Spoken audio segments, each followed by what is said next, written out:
What's up, riders? Old Man Ronin here. Welcome back to the channel. Yeah, we're going to talk a little bit about if you should buy a Meteor 350, and I think it'll be a good video for y'all. So stay tuned.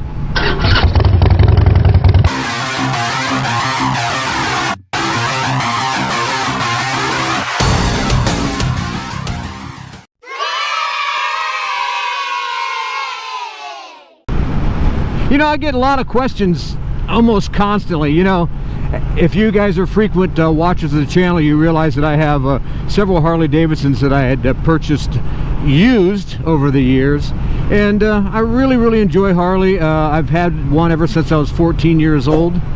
Let's see what this guy's doing. I think he's the mail person on the wrong side of the road. Anyway, but we've had Harley Davidsons. I said we, but I've had Harley Davidsons ever since I was 14 years old, and it's a brand that I really love and enjoy. The more and more I'm on a Royal Enfield, though, the more and more I'm enjoying them, and I've become quite of a fanboy, if you can catch the drift. I really do enjoy the motorcycles, the Himalayan, and now the 350. I have, like I mentioned in earlier videos, ridden, never owned, but ridden a Bullet, and the 500 Bullet, and I really enjoyed it. I almost bought one back in the early 2000s, but we had a dealer that wasn't overly excited about having Royal Enfield, which blew me away that he would even be a dealer, but that's just the way it is. But to get to my point about the Meteor, and to tie it in with Harley Davidson, you know, Harley Davidson, the smallest engine they make now, they did make a 550 here a couple years ago, but as of today, the smallest engine they make is the 883, and it's, you know, it's in a couple of Sportsters that we have in the shop, and it's a great engine. I really love that Evo style engine, but a 350 is almost a third or 2/3 less, I should say, than the 883. So what in the world would I be attracted to riding one of these small engines? And basically that's a very good question. So let's going to start the entire video by asking yourself this: if you're contemplating buying a motorcycle, should you buy a Meteor 350? And the first thing you have to ask yourself is, yeah, that's right, what am I going to do with the motorcycle? If you are a mile muncher, somebody that is getting on the highway and cruising 70 mile an hour and going extremely long distances at a high rate of speed, no, this isn't it. You've got to identify what you want to do with this bike. What is the purpose of the motorcycle? If you have a Harley Davidson already, or a GS, a BMW, or a Honda, or whatever, you know, insert your favorite brand there, Triumph or whatever, you know, maybe the 350 would be a good second bike for you, but the reality of it is what do you need the bike for? What is the purpose of you owning a motorcycle? Do you use it as a commuter? Do you use it, like I mentioned earlier, about being a mile muncher, that you're going on long trips all the time? Or are you just going to use it to ride around your neighborhood? You know, I know a lot of guys that have touring GS's and touring Harley Davidsons, and they only go to and fro. They don't go on long trips, maybe once a year, something like that, but most of their riding takes place around town or backcountry roads like we're on right now. And if that is what you're doing 90% of the time, then this could be a possible bike for you, because you know, you're not going to get on the highway and cruise at 70 mile an hour for a long period of time. It'll go there, but that's it. That's no faster. So this is not a highway bike. But then again, a lot of people say the Iron 883 or the Sportster 883 isn't a highway bike either, and there's a lot to be said for that. Smaller CC or displacement engines, they do have their limitations. So the first question you want to ask yourself is, what do you want the bike for? What is the purpose? What are you going to use it for?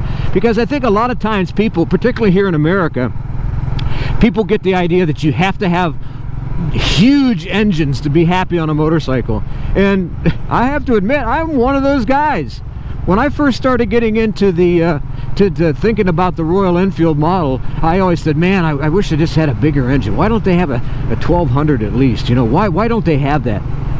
The more I'm riding these smaller engines, the more fun I'm having. And I guess that's really the essence that I take out of this, is I'm having more fun on a motorcycle than I've had in years. Now, do I love the Harley Davidsons and riding fast and getting on the highway and stuff like that? Yeah, not as much as I used to. I know that sounds funny. So, first thing you have to identify when you're looking at a motorcycle is what you're really going to use it for. And if you're going to use it for what we're doing right here, traveling on beautiful back roads, enjoying yourself at low speeds, and I'm saying, get out of the way there, buzzard, I'm saying at speeds under 60 miles an hour, you need to consider this bike. And if you are considering a small engined bike, realize that what it can and cannot do. And I'll tell you, the second thing you should consider is, yes, are you impressed with numbers? Or is the number game what it's all about for you? When you go to a store or you go to a motorcycle shop, and the first thing you ask is, how many horsepower is it? Or what's the CCs? Or what's the torque levels? Or all these other numbers. If you're one of those guys that they're turned on by numbers, well, chances are, particularly the Royal Enfield 350 Meteor is not going to be the bike for you, because the numbers aren't there. But then again, numbers are liars, because you don't get enjoyment out of numbers. You can sit there and talk to me all you want about, well, this motorcycle only has X amount of horsepower, and I need at least this amount of horsepower to be happy. Well, that brings us back to our first point. What are you doing with it? What are you doing with the motorcycle? Are you constantly running over 70 miles an hour? Hey, I turned my turn signal on. Are you constantly running over 70 miles an hour? Are you going long distance trip? Are you taking this bike to Sturgis or to Florida every other week? If the answer is no, then where's most of your riding at? And if most of your riding is what we're doing, why are you so turned on by having X amount of horsepower or X amount of torque levels? You know, torque is important to get you started, and horsepower is important to get you to, I would say, 55 miles an hour. After that, it depends on how you're going to handle the bike and what you're going to do with it. So if you're a guy that's turned on by numbers and you have to have a gigantic amount of horsepower and a gigantic amount of torque that you'll never ever use, I'm serious, because most of you won't. I know it's kind of a guy thing to have, and I know I'm kind of guilty of the pleasures of that as well too. If you want to talk about the first two things we mentioned, what do you want the bike to do? What's the job purpose, and what are you asking the motorcycle to do? Number one. Number two is, are you turned on by numbers? If you turned on by numbers and have to have the most horsepower or the greatest number of torque that you can possibly get, then obviously the Meteor 350 isn't the bike for you. But then again, are you really using the motorcycle for what it's supposed to be used for? If you just want something for enjoyment purposes, then I mean, that's what you have to look at. Which brings us to number three. Do you like the style, man? I'm telling you. Do you love the way it looks? I love a cruiser style motorcycle, more so than I do any of the other styles, because primarily that's what I have. I have cruiser style motorcycles at the house. I've got the Softail Deluxe, I've got the Road King, we've got the Sportsters. The Himalayan's the only the Himalayan's the only non-cruiser looking motorcycle we have, and it's basically a light ADV bike. But this bike here fits that same niche, and if that's what you like, I mean, if you're after something that looks more like a Bonneville Triumph, well then you wait for the Classic 350. That'll be coming out here in America next spring. But as far as a cruiser style bike, this is it, man. I mean, and of course you got some B-roll showing right now as we're talking about how the bike looks. It has that classic cruiser style to it, and I think that's really important if you enjoy that style. But again, if you don't like that style, that's cool. Maybe it's not the bike for you. Again, cruisers aren't for everybody. If you're used to riding a sport bike, you got some elk in there. I did not know that. I'll be darned. Well, I wish they'd get loose because we need some more elk in Ohio. But what I was getting at was, man, that was a hell of a squirrel moment. You have to appreciate the style the motorcycle is as well too. And this style is a classic cruiser. It's got the low seating angle, the unaggressive seating position. The rider triangle is super comfortable for long distances on back roads, obviously. But and you know, Iron Lady and I have taken this motorcycle up on some pretty long, I mean, in 2 days we did over 500 miles, and it did it without a hitch. Easy peasy cruising is what I always like to say about this bike, and that's exactly what she did. Another question you have to ask yourself is, are you in a hurry? Because these bikes are ideally for the laid-back person. They don't go anywhere fast. They just go and be independable. It is the classic tortoise and the hare. It's not going to get there super fast, but it's going to get there, and it's going to get there enjoyably. And I think that is a factor you have to look at too. Now, if you want something that's going to do 120 miles an hour, no, not the bike for you.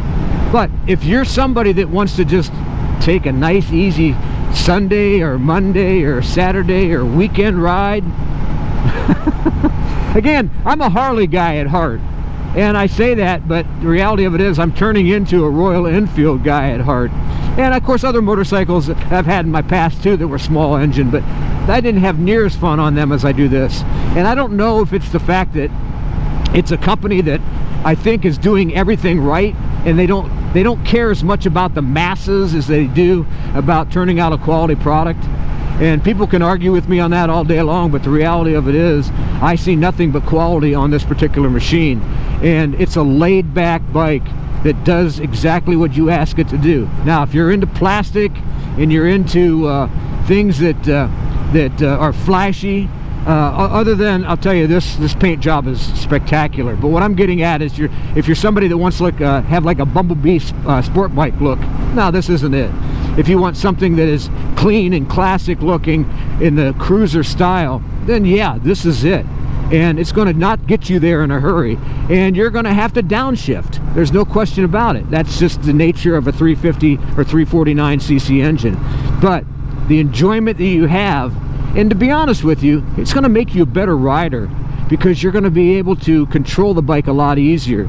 So whether you're a beginning rider or you're a old-timer like myself that's been riding large bikes their whole life, and you want to get something that's a little bit more laid back, man, I think this is a good opportunity for you. It's something that's going to, not get you there fast, but it's going to get you there fun. And I think, and I use this term a lot of times, miles of smiles, and I guess I would say miles of smiles on this bike, not off-road. My Himalayan is still #1 as far as that goes. But as far as doing these back roads, whether it's 2-up or it's just by myself cruising like I am right now, I'm having a blast.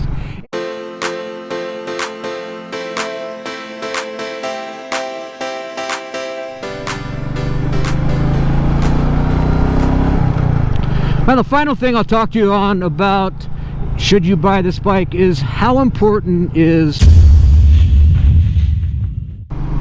that's right, fuel economy. How important is fuel economy to you?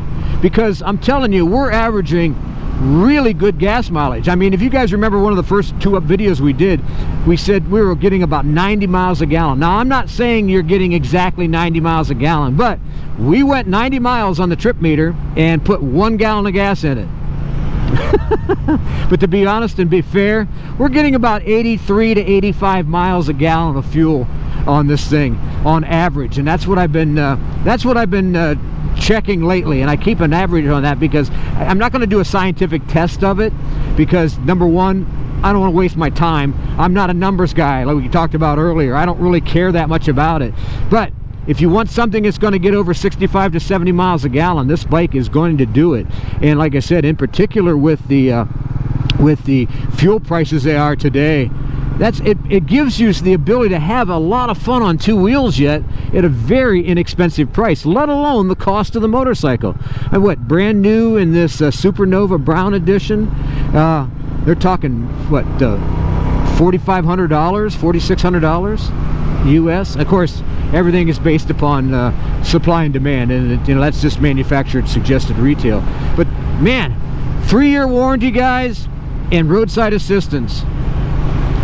It's very economical, and that's one of the things you want to look at when you're, should you buy a Meteor 350? Is it the perfect motorcycle? Man, I don't know any that are, to be honest with you.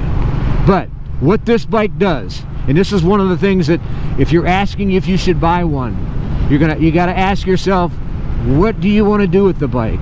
The second thing you want to ask yourself is, do you like the style of the bike? Are you a numbers guy? Is all the numbers, I mean, do you sit there and dream every night about 400 horsepower? If that's something that's in your head constantly, nah, man, go buy yourself an old VMAX, because sure, that's where you're going to get the most horsepower. Or buy yourself a Harley and put a 131 kit in it, or turbocharge a Sportster. I don't care. If you're a numbers guy and that's all you're concerned with, I wouldn't even look at Royal Enfield brand, to be honest with you, because that's not what it's about. It's about the love of riding. And that's what you have to ask yourself. Do you love riding motorcycles? Are motorcycles what really gets you and makes you happy? And if you can answer yes to that, then that's maybe one of the things you should consider before you make your test ride on the Royal Enfield. Go out and test ride one. That's all I ever ask anybody to do anyways. And I don't care what brand of motorcycle you decide on. I love all of them. But I'm going to encourage you guys to go out and test ride one of these little bikes. And again, I don't get paid for anything from Royal Enfield. I just love their motorcycles, man.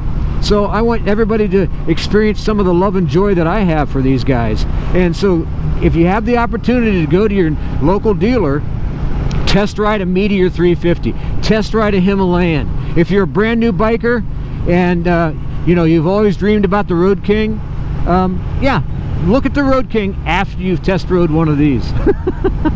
That's all I'll say. And if you're an old timer like myself and you want something that's going to be a little bit more relaxing and a little bit more fun and a lot less money, well, I really hope you enjoyed this video today. It was a lot of fun making, and I hope it made you think a little bit about trying out one of the Meteor 350s, because yeah, it's a small bike, but it's a lot of fun. If you did, make sure you give us a big thumbs up. Make sure you subscribe, hit that bell notification button, share and comment. You know I read all the comments and comment on as many as I possibly can. Until next time, guys, ride safe and keep her on 2 wheels, baby.